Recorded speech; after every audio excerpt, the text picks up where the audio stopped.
Halo anak-anak kelas 7, kembali lagi di program Belajar IPA Fisika bersama Ibu Santi. Pada kesempatan kali ini kita akan belajar mengenai perpindahan kalor. Baik, sebelum kita lanjut, pastikan kalian sudah subscribe channel YouTube Bu Santi dulu ya. Yuk, kita mulai. Anak-anak, kalau kalian amati pada gambar ini ya, ini ada sebatang logam di mana salah satu ujungnya, yaitu ujung yang sebelah kanan, itu dipanasi dengan api lilin. Kemudian di 3 tempat yang berbeda diletakkan 3 termometer. Ternyata ketika ujung paling kanan ini terkena api lilin, kita dapat melihat ya bahwa ketiga termometer itu mengalami perubahan nilai suhu yang ditunjukkan. Yang paling dekat dengan titik pemanasan itu paling cepat anak-anak tuh lihat ya kenaikan suhunya. Disusul yang tengah dan yang paling lambat adalah yang paling jauh dari titik pemanasan. Nah, dari gambar ini kita dapat tahu bahwa walaupun yang terkena api secara langsung adalah bagian paling kanan, ternyata panas atau kalor dari api lilin itu bisa merambat. Terbukti dari kenaikan suhu pada termometer anak-anak. Nah, yang ini merambat ya dari ujung kanan sampai ke bagian ujung sebelah kiri. Seperti itu. Nah, di video ini kita akan pelajari lebih lanjut mengenai proses perpindahan kalor. Baik, kita mulai saja anak-anak. Secara alamiah, kalor berpindah dari benda bersuhu lebih tinggi ke benda bersuhu lebih rendah. Jadi ini proses alami anak-anak ya, tanpa bantuan mesin gitu ya. Kalor itu berpindahnya dari suhu tinggi ke suhu yang lebih rendah. Terdapat 3 cara perpindahan kalor, yaitu konduksi, konveksi, dan radiasi. Gambar ini menunjukkan 3 proses perpindahan kalor sekaligus ya anak-anak ya. Jadi lewat satu gambar, ini ada 3 cara perpindahan kalor sekaligus. Ada konduksi, ada konveksi, dan radiasi. Nah, penjelasan Ibu selanjutnya diharapkan membuat kalian lebih jelas gitu loh ya, membedakan konduksi, konveksi, dan radiasi. Walaupun pengalaman Ibu biasanya anak-anak tuh lebih sering bingung membedakan antara konveksi dan radiasi, ya. Karena kalau untuk konduksi ini apa sih terlihat berbeda sendiri gitu, jadi gampang diidentifikasikan gitu anak-anak ya. Yang konduksi ini gampang banget dibedakan daripada kita membedakan konveksi dan radiasi. Selanjutnya kita akan pelajari satu persatu secara lebih detail gitu ya. Dimulai dengan konduksi. Konduksi adalah perpindahan kalor melalui suatu zat perantara tanpa disertai perpindahan partikel-partikel zat tersebut. Konduksi disebut juga hantaran atau rambatan kalor. Konduksi hanya terjadi pada zat padat saja. Nah, kita lihat anak-anak, di sini ada sebuah tayangan animasi. Ini perumpamaan ya. Jadi ceritanya ini yang berwarna hijau di sini adalah kalornya. Nah, bapak berwarna merah ini sumber kalor.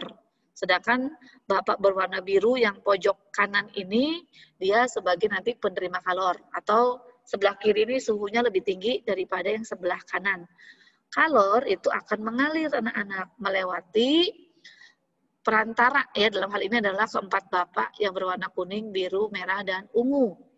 Nah, ini secara konduksi anak-anak. Kalornya berpindah, tetapi perantaranya tidak. Ya. Jadi ini perantaranya nggak ada perubahan posisi. Yang bergerak hanya kalornya saja. Si perantara hanya dilewati. Ya, inilah yang namanya konduksi. Jadi perpindahan kalor tanpa disertai perpindahan partikel-partikelnya.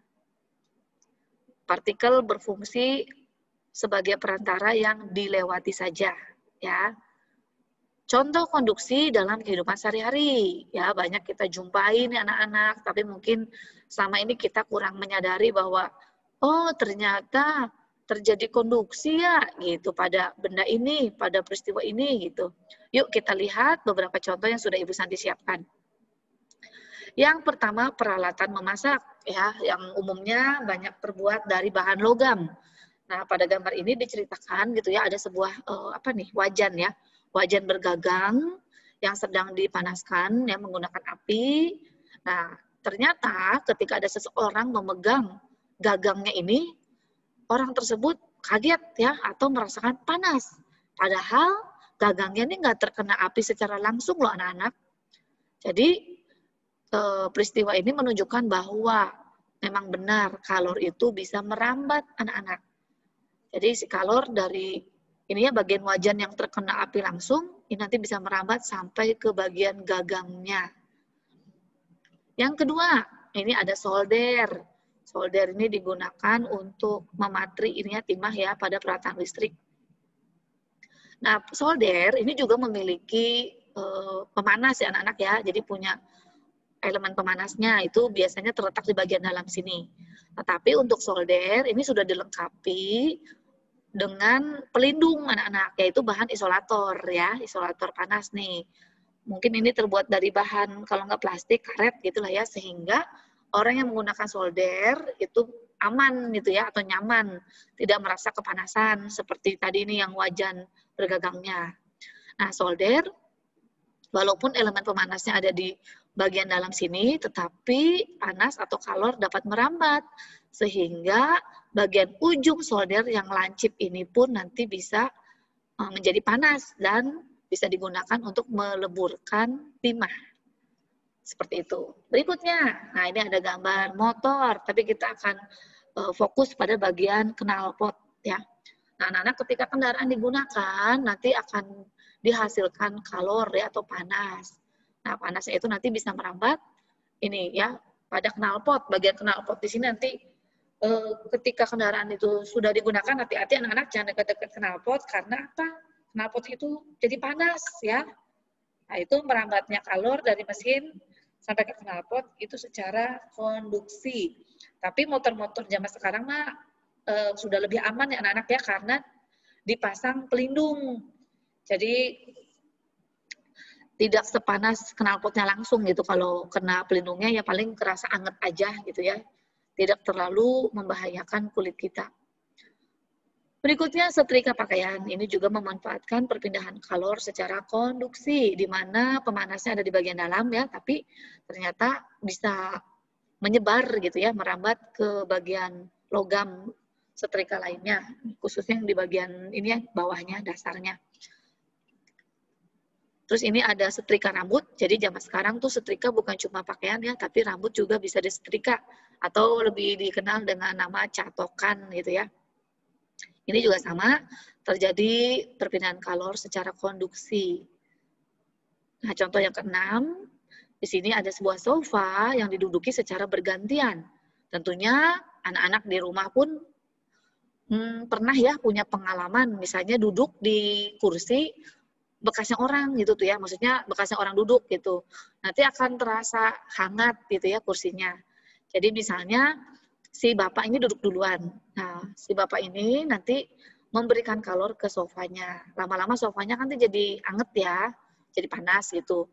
Ketika bapaknya ini beranjak, terus ibu-ibunya langsung menggantikan tempat duduknya si bapak, ibu ini akan merasakan hangat pada sofa.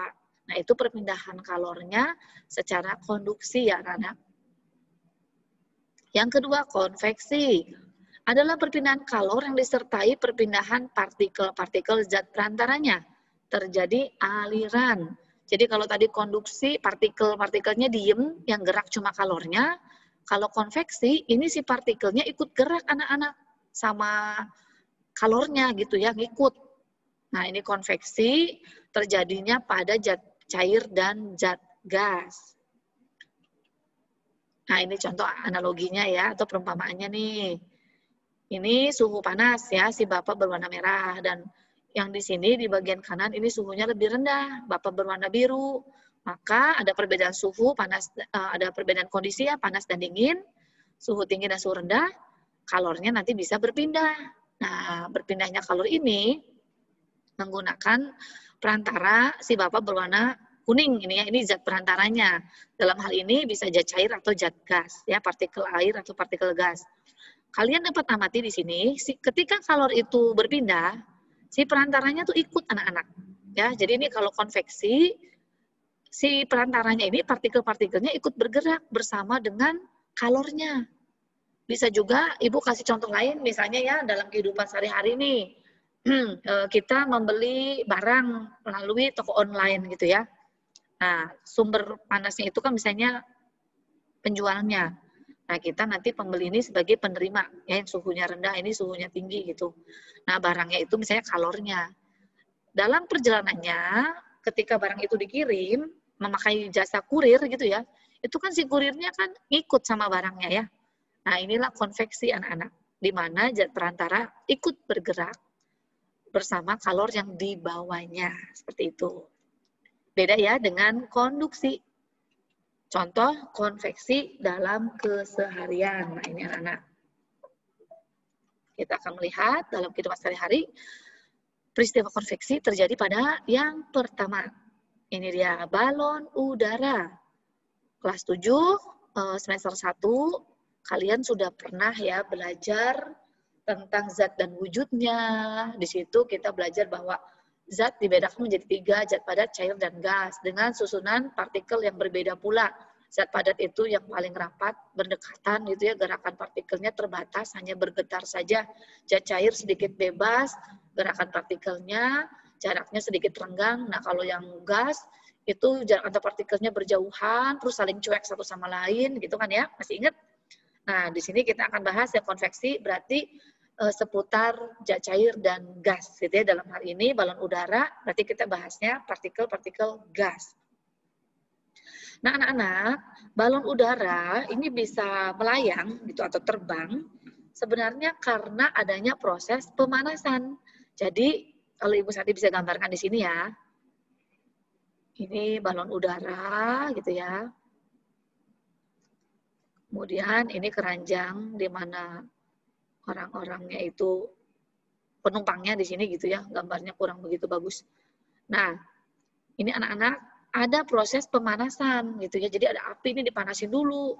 Nah, ketika dipanasin, partikel-partikel udara atau partikel-partikel gas di dalam balon itu nanti akan mengalami kenaikan suhu. Nah, kenaikan suhu menyebabkan jarak antar partikelnya itu saling menjauh satu sama lain. Masih ingat ya anak-anak ya? Kalau zat dipanasin, partikel-partikelnya akan bergerak saling menjauh satu sama lain. Sama seperti kita ya, coba kalau ada sekumpulan orang dalam satu ruangan yang sempit, kan lama-lama tuh jadi panas tuh. Kalau udah panas, setiap orang pasti berusaha mencari ruang yang lebih luas gitu ya. Geser dong, geser, panas nih gitu ya. Karena apa? Dalam kondisi panas, kalau kita deket-deketan itu nggak nyaman anak-anak. Nah itu dia. Jadi partikel-partikel gas juga sama ya. Ini ketika dipanasin, mereka otomatis secara alami akan bergerak saling menjauh satu sama lain. Nah, ketika mereka bergerak menjauh satu sama lain, maka akan mempengaruhi nilai massa jenisnya. Jangan lupa, massa jenis itu menunjukkan kerapatan partikel suatu zat. Kemudian, massa jenis juga itu nanti berhubungan dengan peristiwa terapung, melayang, dan tenggelam. Coba Ibu Sandi ingetin lagi ya. Misalnya ini ada air. Kemudian di sini ada benda A. Benda A awalnya dia pada posisi melayang gitu ya. Melayang itu berarti tidak menempel pada dasar maupun pada permukaan ini airnya. Nah, kemudian benda A ini mengalami perubahan massa jenis gitu ya. Misalnya massa jenis A-nya ini bertambah. Ketika massa jenis A ini bertambah, maka secara otomatis gitu ya, ini si A-nya nanti akan bergerak ke bawah atau tenggelam anak-anak. Jadi kalau massa jenis besar gitu ya, benda yang massa jenisnya besar, dia akan cenderung bergerak ke bawah ya, atau berada di posisi bawah.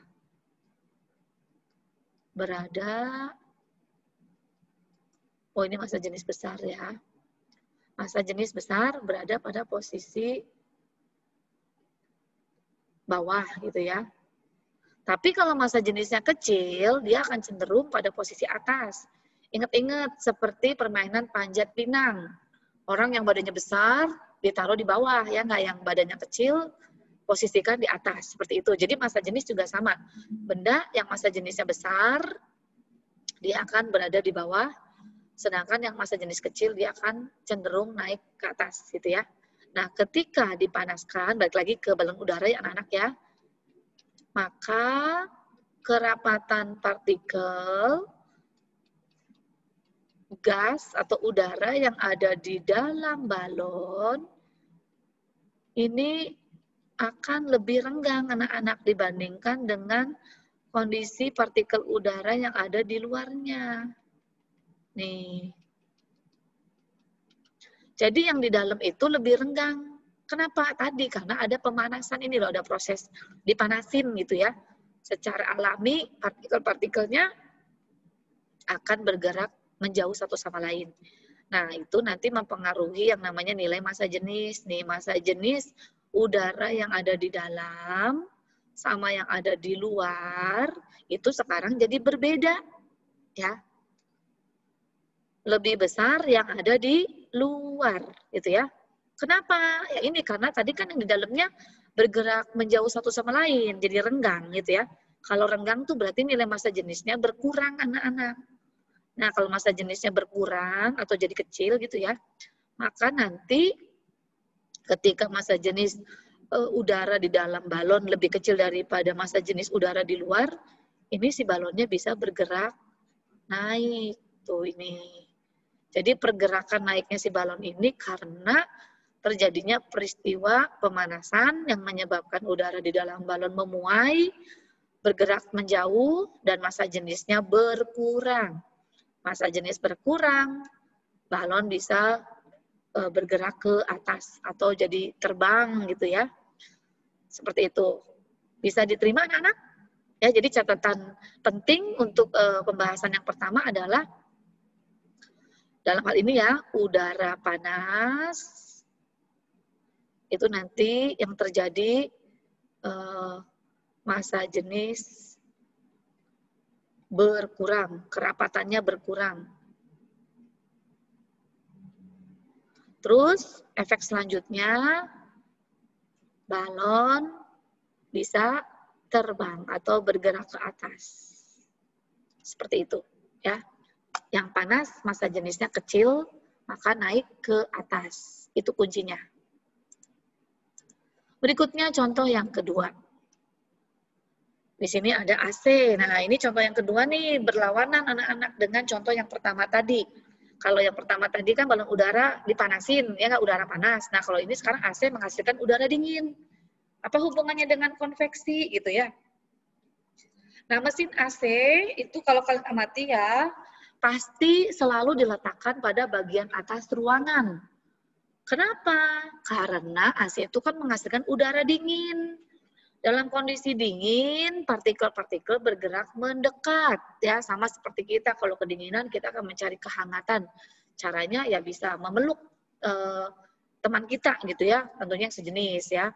Jadi kalau Bu Santi, ya kadang-kadang kalau malam AC-nya misalnya ternyata udara sekitar itu lagi dingin gitu ya karena musim hujan, maka suhu di kamar ibu jadi lebih dingin dari biasanya. Nah, biasanya ibu kalau nggak peluk guling ya peluk anaknya ibu gitu ya, yang peluk anak ibu supaya apa? Merasa hangat gitu anak-anak. Jadi seperti itu anak-anak. AC selalu diletakkan di atas ruangan karena udara dingin itu selalu bergerak turun. Partikelnya lebih rapat, massa jenisnya besar. Kalau massa jenis besar, cenderung bergerak ke bawah. Nah, kalau AC diletakkan di bawah gimana? Ya, nanti AC-nya nggak bekerja secara maksimal anak-anak. Karena apa? Nanti yang dingin cuma bagian lantai aja gitu ya. Tidak terjadi konveksi atau aliran perpindahan kalornya itu anak-anak. Berikutnya, nah ini angin laut dan angin darat. Ini juga merupakan peristiwa konveksi kalor ya. Ada perpindahan ini ya. Nanti pada slide berikutnya Ibu akan jelaskan secara khusus tentang angin laut dan angin darat ini anak-anak. Nah ini kulkas ya, jadi prinsipnya untuk konveksi ini anak-anak yang perlu kalian ingat baik-baik adalah yang panas itu cenderung bergerak naik. Kenapa naik? Tadi panas, partikelnya menjauh, jadi renggang, massa jenisnya berkurang, massa jenisnya kecil, maka dia cenderung bergerak ke atas. Yang dingin itu turun, ya, yang dingin turun. Karena apa? Kalau dingin berdekatan ya, massa jenisnya jadi besar atau bertambah. Kalau massa jenisnya besar, dia cenderung bergerak turun. Jadi untuk konveksi ini ya ada satu kata kunci lagi berikutnya adalah, ini anak-anak ya, kalau panas ya, nih, kondisi panas, itu nanti cenderung bergerak naik.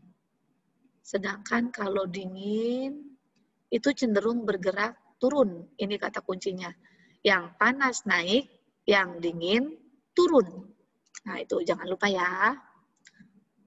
Berikutnya, ini contoh konveksi air ya. Jadi yang 4 contoh ini tadi udara. Nah ini yang airnya anak-anak. Ternyata air pun bisa mengalami konveksi seperti ini ya. Nanti Ibu bahas juga di slide berikutnya. Lanjut, angin darat dan angin laut. Nah ini anak-anak, ini kondisi di malam hari. Untuk penjelasan angin darat dan angin laut, ini nanti ada kaitannya juga dengan materi kita sebelumnya. Makanya anak-anak materi sebelumnya jangan mudah dilupakan ya, tapi terus kalian pahami gitu ya. Karena apa? Saling support gitu ya. Jadi menopang materi-materi berikutnya gitu ya. Ini masih berkelanjutan nih materinya. Nah ini anak-anak, kalau misalnya ada yang lupa, bisa pokoknya carilah materi-materi sebelumnya ada di channel YouTube Bu Santi ya. Tentang massa jenis itu ada di zat dan sifat zat gitu ya. Kemudian yang kalor jenis itu ada di video tentang kalor gitu ya. Itu dilihat dulu. Karena nanti kita di sini di angin darat angin laut ini ada pembahasan tentang kalor jenis. Ya ini tentang kalor jenis dan massa jenis. Ibu review ulang aja deh ya, barangkali ada yang lupa. Kalor jenis, ini erat kaitannya dengan respon benda, respon perubahan suhu benda terhadap perpindahan kalor yang terjadi. Jadi kalau benda, kalor jenisnya ini ya, besar, nanti pengaruhnya dia lambat. Lambat, naik dan turun suhunya. Ya, lambat berubah suhunya. Nih, lambat perubahan suhunya. Tapi kalau kalor jenisnya kecil, dia akan mudah ya atau cepat gitu anak-anak ya. Ini lambat atau susah gitu ya. Nah, ini mudah atau cepat mengalami perubahan suhu. Jadi kalau yang kalor jenisnya besar, dia susah naik turun suhunya. Tapi kalau kalor jenisnya kecil, dia mudah. Ya, cepat perubahan suhunya tuh cepat sekali gitu loh. Kena panas dikit dia langsung naik ya. Diletakkan di lingkungan yang dingin dia cepat turun gitu. Itu yang kalor jenisnya kecil. Sedangkan massa jenis, ini lambangnya Rho, itu kalau massa jenisnya besar, benda, ini nanti massa jenis sekali lagi berkaitan dengan peristiwa terapung, melayang, tenggelam. Kalau besar, dia cenderung gerak ke bawah. Yang besar itu cenderung gerak ke bawah. Sedangkan yang massa jenis kecil, itu cenderung dia gerak ya, posisinya gitu ya, ke atas, naik gitu ya. Jadi ini dua konsep sebelumnya yang mendasari penjelasan angin darat dan angin laut anak-anak. Sekarang kita lihat di sini ya. Ini adalah bagian darat. Ini darat anak-anak. Ini darat. Sebentar Ibu ganti warna ya. Ini darat anak-anak. Sedangkan ini laut ya. Nah, Kalor jenis, ya, kalor jenis itu C lambangnya. Kalor jenis darat itu lebih kecil daripada kalor jenis laut. Maka nanti darat ini mudah, ya, kalor jenis kecil mudah mengalami perubahan suhu. Kalau siang hari yang panas, darat cepat naik suhunya, ikutan panas gitu ya. Tapi kalau malam hari ketika lingkungan dingin, darat cepat turun suhunya. Jadi daratnya cepat dingin gitu anak-anak. Sedangkan laut yang kalor jenisnya besar, dia lambat, ketinggalan gitu ya. Jadi kalau pada malam hari, darat lebih dingin daripada laut. Tapi kalau siang hari nanti darat lebih panas daripada laut gitu ya. Nah ini kita bahas yang malam hari dulu anak-anak. Malam hari darat lebih dingin ini ya nih. Lebih dingin. Sedangkan laut ini kondisinya lebih panas ya, atau boleh dikatakan ini misalnya hangat gitulah ya lautnya. Nah, ingat dingin, hangat ya, atau dingin panas itu nanti kan berpengaruh ke nilai massa jenis nih, pengaruh ke massa jenis. Yang dingin massa jenisnya besar karena partikelnya mendekat, merapat gitu ya. Sedangkan yang hangat itu massa jenisnya berkurang karena partikelnya bergerak saling menjauh ya. Nah, karena massa jenisnya berkurang, maka udara di atas permukaan laut itu nanti akan bergerak naik anak-anak. Nih, udaranya. Yang merah ini menunjukkan udara yang panas gitu ya. Kalau yang biru ini menunjukkan udara yang dingin. Jadi panas itu biasanya mewakili suhu tinggi, kalau biru suhu rendah gitu ya. Nah, ini udara di atas permukaan laut naik ke atas gitu ya.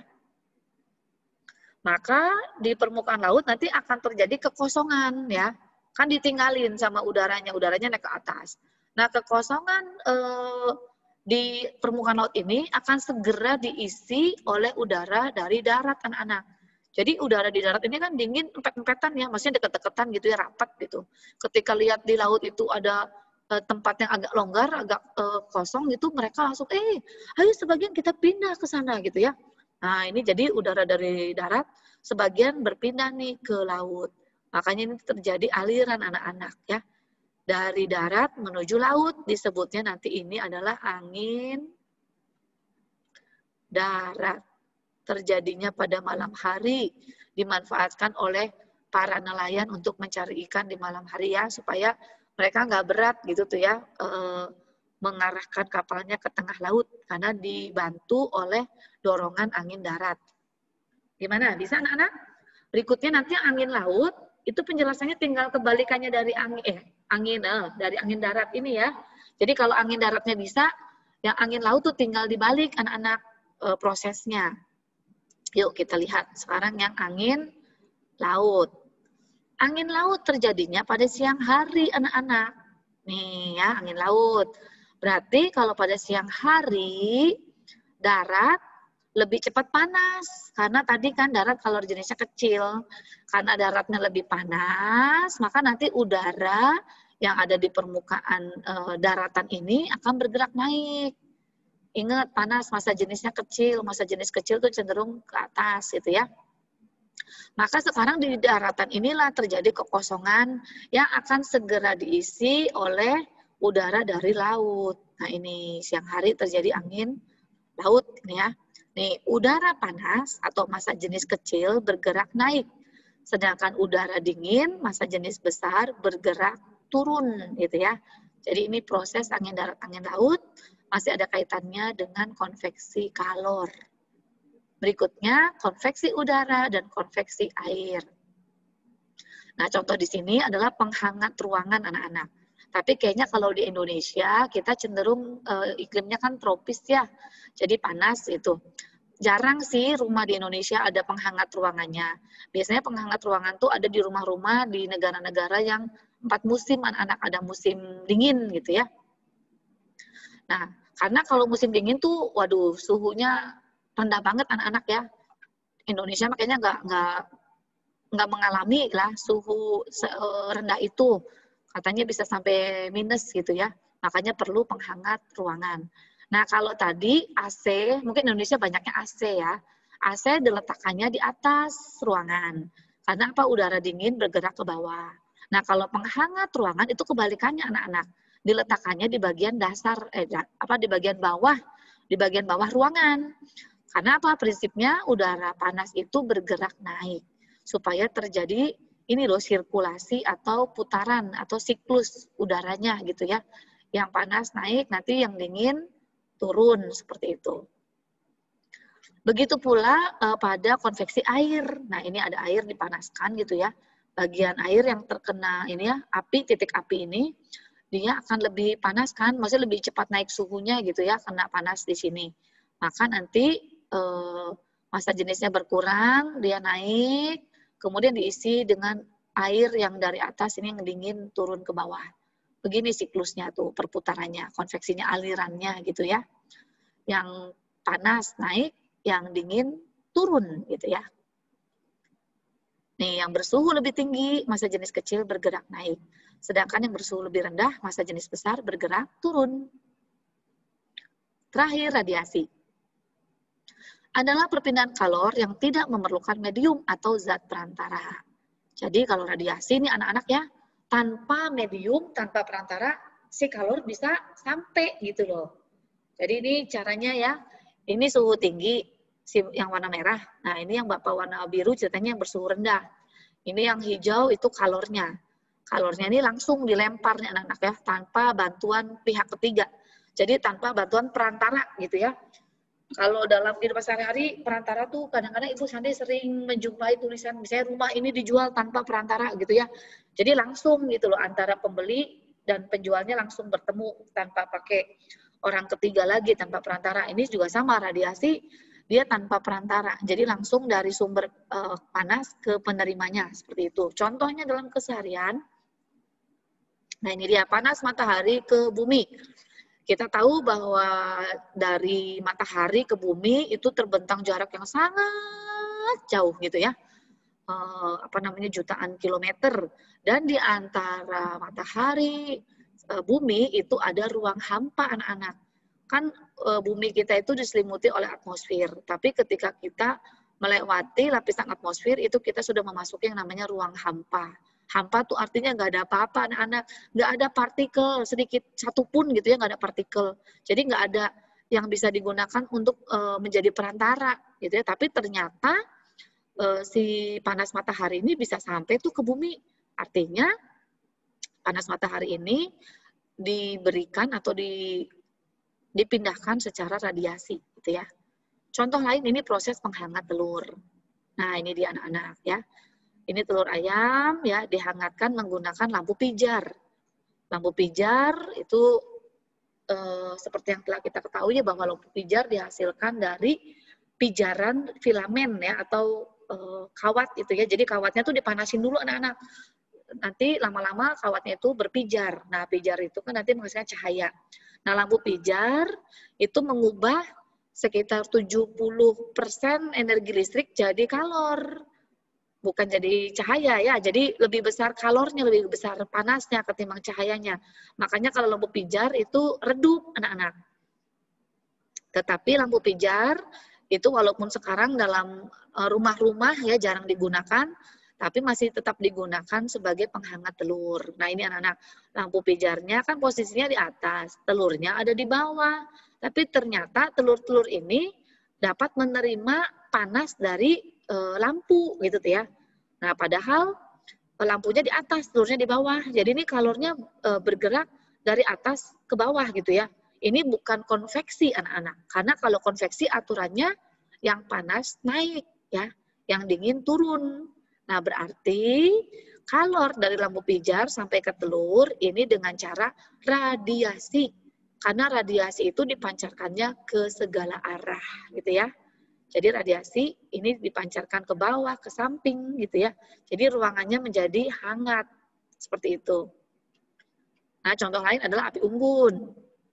Ini ada seorang bapak sedang menghangatkan tangannya dan tubuhnya dengan api unggun gitu ya. Dia duduk di samping api gitu. Nah, ini dia merasakan hangat ya atau panasnya si api ini Berarti kan ada kalor yang nyampe ke tubuhnya si Bapak atau ke tangannya Bapak.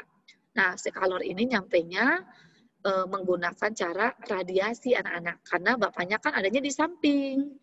Padahal kalau konveksi itu geraknya yang panas naik. Nah, ini geraknya ke samping. Berarti ini bukan secara konveksi, tapi secara radiasi. Nah, ini gambar yang di awal tadi ya. Kalau konduksi cukup jelas ya anak-anak ya, berbeda banget dengan konveksi dan radiasi. Kalau konduksi itu terjadinya pada zat padat, kemudian merambat tuh si panasnya ya. Ini konduksi, ini logam yang dipanaskan anak-anak. Kalornya merambat dari ujung yang terkena api sampai ke ujung lainnya yang tidak terkena api. Nah, konveksi ini si panas itu bergerak ke atas ya, udara panasnya tuh bergerak ke atas. Jadi masih ada partikel-partikel udara yang menghantarkan kalornya atau panasnya dan geraknya ke atas. Sedangkan radiasi ini disampaikan secara langsung. Jadi ini tuh tanpa udara anak-anak. Karena kalau pakai bantuan udara tuh kalau udara panas nggak bisa ke samping. Udara panas tuh pasti geraknya naik ke atas gitu. Jadi ini radiasi secara langsung ini ya. Kayak tadi tuh ya gambarnya, animasinya. Jadi yang ke samping ini disampaikannya secara radiasi. Berikutnya, penerapan dalam keseharian yang berkaitan dengan perpindahan kalor. Itu apa aja sih? Ini ya. Warna pakaian, waduh maksudnya apa nih? Warna pakaian itu mempengaruhi kemampuan penyerapan kalor suatu benda. Jadi bukan cuma pakaian aja sih anak-anak ya, benda-benda lain juga bisa. Jadi warna itu mempengaruhi kemampuan penyerapan kalor suatu benda. Contoh gitu ya. Di sini ada dua warna yang berbeda ya, ekstrim, hitam dan putih anak-anak. Nah, warna putih itu punya kemampuan memantulkan cahaya atau memantulkan kalor ya. Jadi misalnya ada matahari gitu ya. Matahari kan menghasilkan cahaya dan kalor sekaligus. Nah, warna putih itu ternyata cenderung memantulkan cahaya dan kalor. Sedangkan warna hitam itu mempunyai sifat menyerap ya, menyerap cahaya sekaligus kalor gitu ya. Jadi anak-anak kalau kalian memilih pakaian ya, di siang hari itu kalau kalian pakai pakaian yang berwarna gelap, kalian akan merasa lebih lebih panas gitu ya, lebih sumuk, lebih ongkep gitu, ketimbang kalau menggunakan pakaian berwarna putih. Mungkin pertimbangan ini juga nih, kenapa seragam sekolah itu berwarna putih ya, supaya lebih adem gitu loh, lebih nyaman ya. Itu dia anak-anak. Berikutnya termos air ya. Nah ini termos air itu punya fungsi mempertahankan suhu air di dalamnya dengan cara menghambat perpindahan kalor. Ingat ya, perpindahan kalor itu kan dapat menyebabkan perubahan suhu. Nah, karena air di dalamnya itu supaya nggak mengalami perubahan suhu, jadi yang panas tetap panas, yang dingin tetap dingin gitu. Berarti itu dicegah anak-anak, dicegah supaya kalornya tidak berpindah ya, supaya suhunya tetap gitu loh. Kita lihat. Nah, ini ya termos. Jadi termos ini misalnya diisi kopi. Kopi kan enaknya diseduh atau diminum ketika hangat gitu ya. Kalau dingin katanya kurang enak anak-anak kopi itu. Bu Sandi juga kurang tahu sih karena ibu bukan pecinta kopi gitu ya. Nah, ini dia bagian-bagian termos ya. Kita dapat lihat di sini ya, di dalam termos itu biasanya ada lapisan berwarna perak gitu ya. Perak, silver gitu ya, atau yang mengkilap gitu. Tujuannya apa sih? Nah, tujuannya lapisan yang berwarna perak atau mengkilap itu untuk mencegah radiasi anak-anak. Ya, tadi ini kan nih. Yang warna terang itu memantulkan gitu ya. Jadi tidak menyerap kalor, tapi dia memantulkan. Jadi si kalornya itu dipantulin, dibalikin lagi ke dalam gitu ya. Jadi kalornya nggak bisa keluar, terperangkap gitu loh. Kemudian setelah itu ada yang namanya ruang hampa. Nah, ruang hampa ini mencegah terjadinya perpindahan kalor secara konduksi ya ataupun konveksi gitu ya. Jadi di sini ruang hampa mencegah terjadinya konveksi gitu ya. Tidak ada partikel yang mengantarkan kalor nanti berpindah. Kemudian ini penutupnya dari gabus, ini pun sama ya. Jadi anak-anak termos itu punya fungsi menghambat perpindahan kalor supaya suhu air yang ada di dalamnya itu tetap bertahan gitu ya dalam waktu yang cukup lama. Yang panas tetap panas, yang dingin tetap dingin. Caranya tadi ya, dicegah perpindahan kalornya baik secara konveksi, konduksi maupun radiasi seperti itu. Baik anak-anak, penjelasan materi tentang perpindahan kalor cukup sampai di sini. Semoga apa yang disampaikan dapat diterima baik oleh kalian semua. Ibu tunggu masukan-masukan dari kalian untuk perbaikan video-video Ibu selanjutnya. Terima kasih bagi yang sudah menonton tayangan ini dari awal sampai akhir tanpa di-skip gitu ya. Baik anak-anak, Ibu Santi pamit undur diri dulu. Selamat melanjutkan aktivitas. Tetap semangat dan jaga kesehatan juga ya anak-anak. Dadah, Tuhan memberkati kita semua.